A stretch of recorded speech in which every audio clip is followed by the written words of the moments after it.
Hello दोस्तों, कैसे हैं आप सभी। आज हम लोग पढ़ने वाले हैं introduction of computer. Introduction of computer में सबसे पहले हम लोग देखते हैं what is computer. Computer word जो बना हुआ है वो एक लैटिन वर्ड कंप्यूट से बना हुआ है, जिसका मतलब होता है कैलकुलेशन करना। एक कंप्यूटर जो होता है जनरली हम लोग मानते हैं कि वो एक कैलकुलेटिंग डिवाइस होती है और वो परफॉर्म करता है अर्थमेटिक एंड लॉजिकल ऑपरेशन को वेरी फास्ट स्पीड के साथ। एक कंप्यूटर डेटा जो होता है उसके ऊपर वर्क करता है। अब ये डेटा है क्या? डेटा नंबर्स के फॉर्म में हो सकते हैं, लेटर्स के फॉर्म में हो सकते हैं, सिंबल्स के फॉर्म में हो सकते हैं। ये अलग-अलग शेप एंड साइजेस में हो सकते हैं, हमारे अलग-अलग एप्लीकेशन के हिसाब से। एक कंप्यूटर जो होता है डेटा को क्या करता है, स्टोर करता है, प्रोसेस करता है और रिट्राइव करता है as per hour requirement. Computer जो होता है पहले डेटा को गैदर करता है, उसके बाद प्रोसेस करता है और हमारे सामने एक इंफॉर्मेशन यानी एज अ रिजल्ट को प्रोड्यूस करता है। कंप्यूटर का डिफिनीशन, जैसा कि आप लोग जानते हैं कि कंप्यूटर एक इलेक्ट्रॉनिक डिवाइस होती है जो कि डेटा और इंस्ट्रक्शंस को एक्सेप्ट करता है यूजर के द्वारा और वो इनपुट डिवाइस के जरिए इनपुट कराता है। सीपीयू प्रोसेस करता है डेटा को, arithmetic and operation logical operation को परफॉर्म करता है। ये रिजल्ट को प्रोवाइड कराता है as per user requirement through output device. Block diagram में अगर आप देखें तो डेटा और प्रोग्राम को इनपुट डिवाइस के जरिए इनपुट कराया गया। सबसे पहले प्राइमरी मेमोरी में डेटा को क्या कर किया जाता है, स्टोर किया जाता है।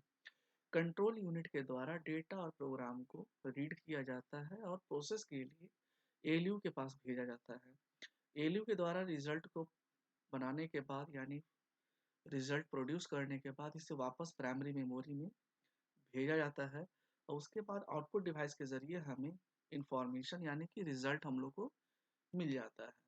अगर यही डेटा अगर मैं परमानेंट स्टोर करना चाहूँ तो हम लोग को रिक्वायर्ड होती है सेकेंडरी स्टोरेज की, है ना। पार्ट्स ऑफ कंप्यूटर सिस्टम में देखें तो दो चीज़ों से मिलकर बना होता है, एक हार्डवेयर और एक सॉफ्टवेयर। हार्डवेयर क्या होता है? Physical parts of computer system, है ना, जिसको आप कहीं भी ले जा सकते हो, तोड़ सकते हो। तो फिजिकल पार्ट्स को जिसको हम लोग टच कर सकते हैं उसे हम लोग कहते हैं हार्डवेयर। और सॉफ्टवेयर क्या होता है? सेट ऑफ इंस्ट्रक्शंस जो किसी खास वर्क को परफॉर्म करने के लिए बनाया गया है। यानी कि जैसे हम कर सकते हैं सेट ऑफ इंस्ट्रक्शंस को हम लोग प्रोग्राम कहते हैं और प्रोग्राम का ही जो कलेक्शन होता है वो क्या कहलाता है? सॉफ्टवेयर कहलाता है। मदरबोर्ड, मदरबोर्ड जस्ट एक हार्डवेयर है जो कि एक मेन सर्किट बोर्ड होता है जिसके अंतर्गत सीपीयू होते हैं, रोम लगा होता है, रैम लगा होता है, इनपुट आउटपुट की फैसिलिटी होती है। ये सारी चीज़ें मदरबोर्ड के थ्रू होती हैं। लेकिन एक टर्म और आता है यहाँ पर, पेरीफेरल डिवाइस। तो पेरीफेरल डिवाइसेस वैसे एक्सटर्नल हार्डवेयर डिवाइसेस होते हैं जो सिस्टम में यानी कंप्यूटर सिस्टम में बाहर से हम लोग क्या करते हैं, अटैच करते हैं। तो ये सारे अटैचमेंट जो होते हैं ये मदरबोर्ड में होते हैं। किसके थ्रू होते हैं? पोर्ट के थ्रू, है ना। अब कौन कौन से पोर्ट्स हैं? जैसे यूएसबी का पोर्ट होता है, जैसे हम लोग पेन ड्राइव यूज करते हैं तो यूएसबी का इस्तेमाल करता है। पुराने समय में जो कीबोर्ड और माउस आते थे वो PS2 पोर्ट का इस्तेमाल करते थे। सीरियल पोर्ट मॉनिटर के लिए होता है, पैरेलल पोर्ट प्रिंटर के लिए होता है, ऑप्टिकल फाइबर यूज होते हैं तो उसके लिए ये पोर्ट होते हैं।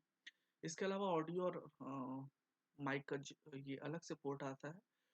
इंटरनेट से कनेक्ट करने के लिए हमारे पास है RJ45 नेटवर्क पोर्ट। आजकल ऑप्टिकल फाइबर यूज होते हैं तो उसके लिए ये पोर्ट होते हैं। इसके अलावा ऑडियो और माइक का ये अलग से पोर्ट आता है। इंटरनेट से कनेक्ट करने के लिए हमारे पास है RJ45 नेटवर्क पोर्ट।